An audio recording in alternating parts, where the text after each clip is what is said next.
करेंगे संविधान के संरचनात्मक भाग के बारे में।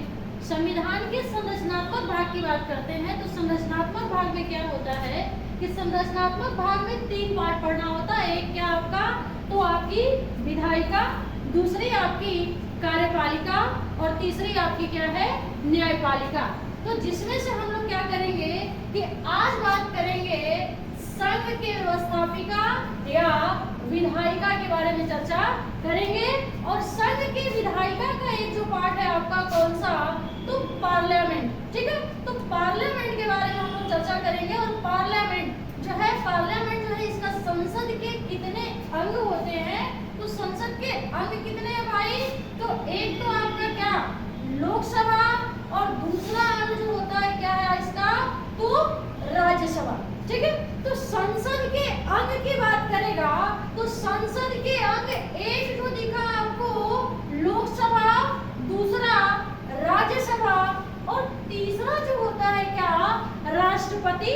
हालांकि संसद के अंग की बात तो हो गई, लेकिन हम लोग आज बात करेंगे संसद के सदनों के बारे में। अगर क्वेश्चन आपसे पूछना ना कि संसद के कितने अंग होते हैं तो कितने हो जाएंगे, 3। लेकिन संसद के सदनों की बात करेगा तो संसद के सदन कितने होते हैं, तो वो आपकी क्या है, 2 सदन होता है। पहला लोकसभा और दूसरा जो है क्या, राज्यसभा। लोकसभा को अगर आप अमेरिका के संविधान में देखेंगे तो वहां पे कहा जाता है हाउस ऑफ रिप्रेजेंटेटिव, और राज्यसभा को अमेरिका के संविधान में क्या कहा जाता है, सीनेट कहा जाता है। अगर ब्रिटेन की बात करेंगे तो ब्रिटेन में इसको क्या कहा जाता है, तो हाउस ऑफ लॉर्ड कहा जाता है, और इसको क्या कहा जाता है, राज्यसभा को, तो हाउस ऑफ कॉमन। हालांकि क्या करना है कि हमको ब्रिटेन वाले में बात नहीं करनी है, हम लोग को अपने यहाँ के देखना है कि आपके यहाँ जो लोकसभा है, तो आपके यहाँ जो लोकसभा है जिसको आप क्या कहते हैं, तो हाउस ऑफ पीपल के नाम से जानते हैं, और राज्यसभा को क्या जानते हैं भाई, तो काउंसिल ऑफ स्टेट के नाम से जानते हैं। ठीक है, तो कई बार आपसे क्वेश्चन पूछता है कि जो संसद है, संसद का उल्लेख किस अनुच्छेद में है, तो संसद का उल्लेख किस में है भाई, तो आर्टिकल 79। लोकसभा का उल्लेख किस में है आपका, तो आर्टिकल 81। और अगर राज्यसभा का उल्लेख किस में है आपका, तो ये किस में हो जाएगा भाई, तो अनुच्छेद 80 में। ठीक है, तो अनुच्छेद 80 में राज्यसभा का उल्लेख और आपका लोकसभा का उल्लेख किस में है, 81 में है। तो ये तो आपका क्या हो गया कि ऑनलाइन क्वेश्चन हो गए कि क्वेश्चन किस प्रकार से बनते हैं। लेकिन थोड़ा सा हम लोग चर्चा करेंगे कि लोकसभा कहते किसे, लोकसभा जो है ये होती क्या है, इसका निर्माण जो है वो कैसे होता है। तो मान लीजिए कि अगर ये क्या है कि एक सदन या घर ही है, आपका मकान है, जिसमें क्या है कि 2 पार्ट है। ये क्या हो गया, तो संसद है, ठीक, और इसी संसद का 2 ही क्या है, घर ही मान लीजिए 2 पार्ट है, जिसमें क्या है कि एक तो लोकसभा थी और दूसरी आपकी राज्यसभा वाली है। कितने लोगों या किसको मिला के लोकसभा का गठन हुआ, तो लोकसभा के जो सदस्यों की संख्या होती है ये कितनी, तो 545 सदस्य जो होते हैं वो किसके, लोकसभा के। तो लोकसभा का गठन जो है ये 545 लोगों से मिलके बनता है। तो आपके दिमाग में चलो भाई 545 लोग कौन है, या 545 लोग जो है ये कैसे आए, कैसे इनका निर्माण हुआ है। तो याद रखिएगा, अगर ये क्या है कि अगर आप यूपी से हैं तो यूपी में जैसे लोकसभा की सीटें कितनी है, 80। जब यूपी में लोकसभा की सीटें 80 है तो भाई आप गाजीपुर जिले से होंगे, तो आप गाजीपुर जिले में हैं तो ये 80 में से एक सीट जो है वो क्या है, गाजीपुर जिले में है। तो प्रेजेंट टाइम में भी तो लोकसभा होगी ना, लोकसभा सदस्य होंगे। तो गाजीपुर में ये सीटें किसके पास है, तो अभी आपके एमपी मेंबर ऑफ पार्लियामेंट जो है वो कौन है अभी, तो कौन है भाई, तो अभी आपके अफजल अंसारी। ठीक है, तो ये एक सीट जो है वो किसके पास है, उनके। उसी प्रकार उत्तर प्रदेश में लोकसभा की सीटें क्या है, 80 है। हालांकि कई बार क्वेश्चन आपसे पूछता है कि भारत का कौन सा राज्य ऐसा है जहां पे लोकसभा की सीटें जो है वो सबसे अधिक है। तो कहाँ भाई, यूपी में, या फिर यूपी में लोकसभा सीट कितनी है, तो 80 है। और ये 80 लोग कहाँ के हैं, तो इसी 545 यानी कि गाजीपुर में भी एक सीट है, और ये एक सीट 80 में गई यूपी में, और यूपी के बाद ये कहाँ गई, तो लोकसभा सीटें हो गई। ठीक है, मेरे ख्याल से ये लोकसभा का निर्माण कैसे हुआ है, ये चीजें आपकी क्लियर हो गई होगी कि भाई एक लोग पूरे गाजीपुर जिले के लिए एक लोग है, और पूरे यूपी में 75 जिले, तो 75 जिले में जो जिले बड़े हैं वहाँ पे क्या है, 2 सीटें। जैसे आप प्रयागराज को ले लीजिए, तो 80, और ये 80 लोगों को मिला के कितने लोग इकट्ठे हुए भाई, तो 545। अगर भारत की बात करें तो भारत में राज्य कितने, 28 राज्य और आपके 8 केंद्र शासित प्रदेश। तो ये 8 केंद्र शासित प्रदेश और 28 राज्य है। तो ये लोकसभा में जो 545 लोग बैठे हैं, क्योंकि संसद जो है वो तो सेंट्रल गवर्नमेंट, आप पहले ही पढ़ रहे हैं, सेंट्रल गवर्नमेंट भाग 5 को पढ़ रहे हैं, तो इसमें है क्या कि सारे राज्यों से तो कुछ ना कुछ लोग आए होंगे। तो 80 लोग कहाँ के दिखे, यूपी के ही दिखे। लेकिन अगर बाकी राज्यों की बात करेंगे तो इसमें 545 सदस्यों में से 530 सदस्य जो होते हैं वो राज्यों से चुन के आते हैं, जिनको आप अभी कहे कि 28 राज्य।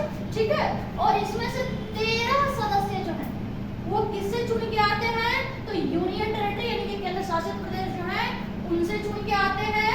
और 2 जो सदस्य है उसको क्या करते हैं, तो राष्ट्रपति अपने मन से उनको क्या करते हैं, नियुक्त करते हैं। और ये किस व्यक्ति को नियुक्त करते हैं, तो ये जो लोग होते हैं एंग्लो इंडियन या आंग्ल भारतीय का मतलब कि जैसे आपकी माता जी है वो कहाँ की, ब्रिटेन की हो, और पापा आपके कहाँ के हो गए, तो भारत के हो, और इनका जो बच्चा हुआ वो आपका क्या कहलाएगा, एंग्लो इंडियन। तो ऐसे ही 2 सदस्य होते हैं जिनकी नियुक्ति कौन करता है लोकसभा में, तो राष्ट्रपति करते हैं इनकी नियुक्ति।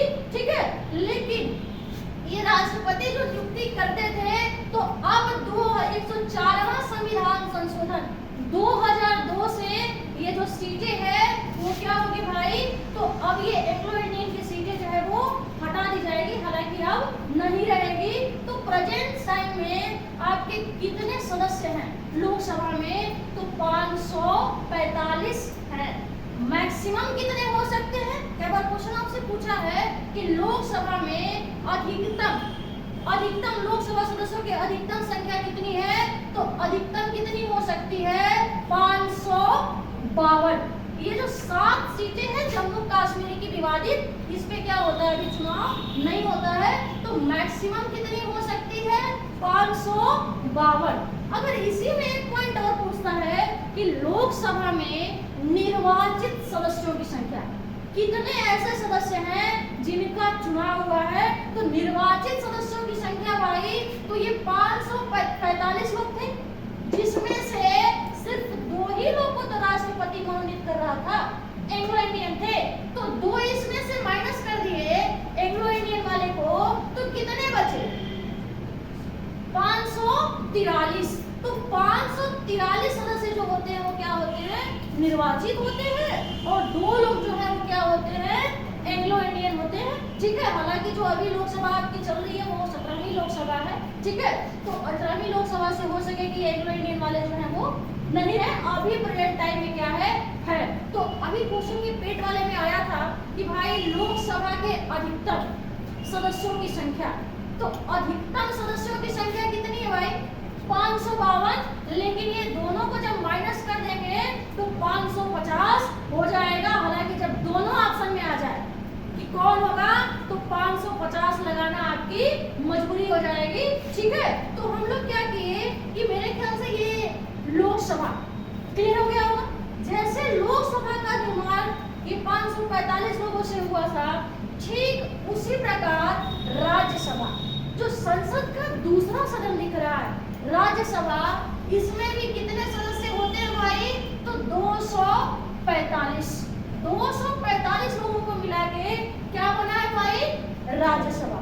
तो क्या इसमें भी सारे लोग जो होते हैं निर्वाचित होते हैं, या फिर कुछ ऐसे हैं जो मनोनीत होते हैं एंग्लो इंडियन। तो याद रखिएगा कि 245 सदस्यों में से 233 सदस्य जो होते हैं ये क्या होते हैं, तो 233 सदस्यों का ही निर्वाचन होता है।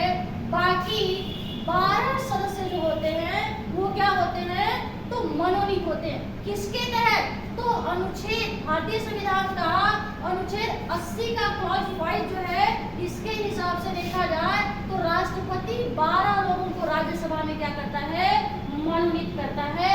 ये 12 लोग कौन होंगे, तो इनका संबंध या तो क्या है, कला से होगा या साहित्य से होगा या विज्ञान से या फिर समाज सेवा से, अपने अपने फील्ड के ये क्या होंगे, एक्सपर्ट होंगे। तो 12 लोगों को राज्यसभा में भी क्या करते हैं, राष्ट्रपति इनको मनोनीत करते हैं। ठीक है, अगर आप क्या करें तो ये जो राज्यसभा या लोकसभा का निर्माण देख रहे हैं, अगर यूपी की बात करें तो ये 545 में से 31 लोग जो है वो क्या, यूपी में केवल क्वेश्चन पूछता भी है कि यूपी में जो राज्यसभा की सीट है ये कितनी है, तो कितनी भाई, 31 है। ठीक है, तो जैसे आपकी यूपी में है और ऐसे बाकी 28 राज्यों में भी होगा, तो सबको मिलाकर जो निर्माण हुआ वो कितने का हो गया भाई, तो 245। मेरे ख्याल से आपका संख्या वाले से डाउट नहीं होगा कि कितने सदस्यों को मिला के लोकसभा बना है और कितने सदस्यों को मिला के राज्यसभा बना। रही बात कि भारतीय संविधान जो है ये लागू कब हुआ था, तो 26 जनवरी 1950 को। लेकिन जिस टाइम लागू हुआ था उस टाइम पे क्या था, तो लोकसभा नहीं था। तो लोकसभा की जो स्थापना है ये कब हुई थी, तो 26 मई 1952 को, और इसके पहले अध्यक्ष कौन थे, तो जीवी मौलंकर को। ठीक है, उसी प्रकार राज्यसभा की स्थापना 13 मई 1952 को की गई थी, और इसके पहले सभापति के रूप में किसने शपथ लिया था भाई, तो सभापति कौन थे, तो डॉक्टर सर्वपल्ली राधाकृष्णन। ठीक है, तो केवल क्वेश्चन पूछता है कि संसद के किस सदन में अध्यक्ष या उपाध्यक्ष होता है। तो ये जो लोकसभा दिख रहा है ना, लोकसभा में क्या होता है कि एक अध्यक्ष होता है और दूसरा आपका क्या होता है, उपाध्यक्ष।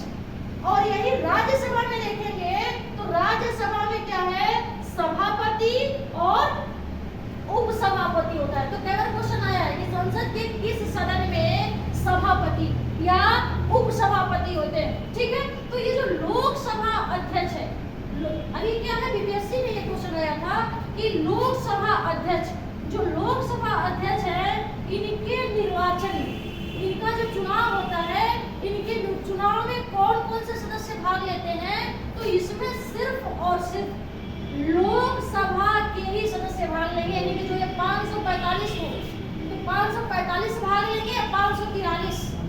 तो याद रखिएगा कि जो मनोनीत या एम्प्लॉयमेंट होते हैं इनको वोट देने का अधिकार नहीं होता, सदन में बोलने बैठने का अधिकार। तो 543 लोग जो सिर्फ लोकसभा वाले हैं ना, यही लोग क्या करेंगे, इन लोगों के चुनाव में भाग लेंगे। कई बार आपसे पूछता है कि लोकसभा अध्यक्ष अपना त्याग पत्र किसको देता है, तो लोकसभा अध्यक्ष अपना त्याग पत्र किसको देगा, उपाध्यक्ष को, और उपाध्यक्ष अपना त्याग पत्र किसको देगा, लोकसभा अध्यक्ष को। ठीक इसी प्रकार ये जो सभापति है, सभापति क्या है कि राज्यसभा का सदस्य नहीं होता है, जबकि लोकसभा अध्यक्ष लोकसभा का सदस्य होता है। क्यों नहीं होता, तो ये सभापति होने के साथ साथ ये क्या है भाई, तो उपराष्ट्रपति का भी पद लिए हुए। हालांकि अगले टॉपिक में उपराष्ट्रपति पर चर्चा करेंगे। तो जब ये क्या है कि सभापति जो उपसभापति सदस्य होता है कि नहीं, तो याद रखिएगा उपसभापति हमेशा राज्यसभा का क्या होता है, सदस्य होता है। लेकिन सभापति जो होता है ये सदस्य नहीं होता, और उपसभापति जो होता है वो राज्यसभा का क्या होता है, तो हमेशा सदस्य होता है। ठीक है, तो ये आप याद रखिएगा हमेशा कि अगर ये सभापति अपना त्याग पत्र किसको देंगे, उपसभापति को, और उपसभापति अपना त्याग पत्र किसको देगा, सभापति को। ऐसा ही कंसेप्ट है कुछ क्या, तो फिर ध्यान भूल गया, क्योंकि ये उपराष्ट्रपति भी है, समझ रहे? तो ये उपराष्ट्रपति अपना त्याग पत्र किसको देते हैं, राष्ट्रपति को, और राष्ट्रपति अपना त्याग राष्ट्रपति को, क्योंकि ये सभापति हैं और सभापति के रूप में भी काम करते हैं, लेकिन सभापति होने के साथ साथ ये क्या है, भारत के उपराष्ट्रपति भी है। ठीक है, तो याद रखिएगा कि इनका त्यागपत्र वाले मैटर में आपका क्वेश्चन गलत ना हो। क्लियर। इसके अलावा जो लोकसभा है ना, लोकसभा को आप फर्स्ट चैम्बर के नाम से भी जानते हैं, यानी कि इसको प्राथमिक सदन या फिर निम्न सदन या फिर जनता का सदन या फिर अस्थायी सदन या फिर युवाओं के सदन के नाम से भी जानते हैं। इसको आप निम्न सदन क्यों कहते हैं या जनता का सदन क्यों कहते हैं? तो जनता, क्योंकि जो लोकसभा है ये क्या करती है, जनता का प्रतिनिधित्व करती है। क्यों? तो भाई जनता के द्वारा, अभी मेंबर ऑफ पार्लियामेंट का जो चुनाव होगा भाई, तो आप चुनते हैं तो किसको चुनते हैं? तो जनता ने वो डायरेक्ट चुनी है, तो इसी वजह से इसको क्या कहते हैं आप, प्राथमिक सदन या जनता का प्रतिनिधित्व करने के लिए इसको आप क्या कहते हैं, तो जनता का सदन भी कहा जाता है। और स्थायी सदन क्यों कहते हैं? तो क्योंकि ये इसका कार्यकाल जो है 5 वर्ष का होता है, और जैसे लोकसभा का कार्यकाल क्या होगा, समाप्त होगा, तो वैसे आप क्या हो जाएगी, पूरी तरह से खत्म हो जाती है। इसी वजह से इसको आप क्या कहते हैं, अस्थायी सदन कहते हैं। युवाओं का सदन क्यों कहते हैं? तो क्योंकि इनकी जो एज है, अगर मैं अगर क्वेश्चन पूछता है कि लोकसभा, भी पेट वाला जो एग्जाम हुआ इसमें क्वेश्चन आया हुआ भी है कि लोकसभा सदस्य की जो उम्र होती है, जो आयु है, वो कितने वर्ष की, तो कितना, 25 वर्ष। ठीक है, तो लोकसभा का सदस्य व्यक्ति अगर कोई बनना चाहता है तो पागल दिवालिया ना हो, भारत का नागरिक हो और उन्होंने क्या किया हो, 25 वर्ष की उम्र पूरा कर लिया हो, और कुछ योग्यताएं संसद डिसाइड कर देती है, उसी के आधार पे आप क्या करेंगे कि लोकसभा का सदस्य बन सकते हैं। ठीक है, तो कई बार इसके नामों से भी क्वेश्चन आता है कि कौन सा ऐसा सदन है जिसको आप प्राथमिक सदन या फिर निम्न सदन, जनता का सदन, अस्थायी सदन या युवाओं के सदन के नाम से आप जानते हैं। ठीक है, कई बार क्वेश्चन आप जो राज्यसभा से, ठीक इसी प्रकार राज्यसभा से भी क्वेश्चन पूछता है कि संसद का कौन सा ऐसा सदन है जिसको आप द्वितीय सदन या उच्च सदन या राज्य का सदन या बड़े भाइयों का सदन या बुजुर्गों का सदन या फिर आप स्थायी सदन। ज्यादातर क्वेश्चन जो बनता है वो स्थायी वाले से, परमानेंट वाले से बनता है, तो ये स्थायी सदन, इसको आप क्यों राज्यसभा को स्थायी सदन, कई बार आपसे पूछता है कि कौन सी स्थायी विधायिका है, तो भाई स्थायी आपकी कौन सी है, राज्यसभा, और अस्थायी लोकसभा। ठीक है, तो विधि का निर्माण करने वाली तो दोनों बॉडी है, लेकिन एक क्या है आपकी परमानेंट है और दूसरी आपकी क्या है, टेम्पररी वाली है। ठीक है, तो ये जो स्थायी सदन क्यों कहते हैं, तो जो राज्यसभा का कार्यकाल होता है ना, ये कितने वर्षों का, तो 6 वर्ष का होता है, लेकिन राज्यसभा का कार्यकाल 6 वर्ष का होने के साथ साथ, अब कहेंगे जब कार्यकाल 6 वर्ष का होता है तो ये क्या है कि स्थायी कैसे हुआ, 6 वर्ष बाद तो इसका भी सदस्य जाता ही होगा।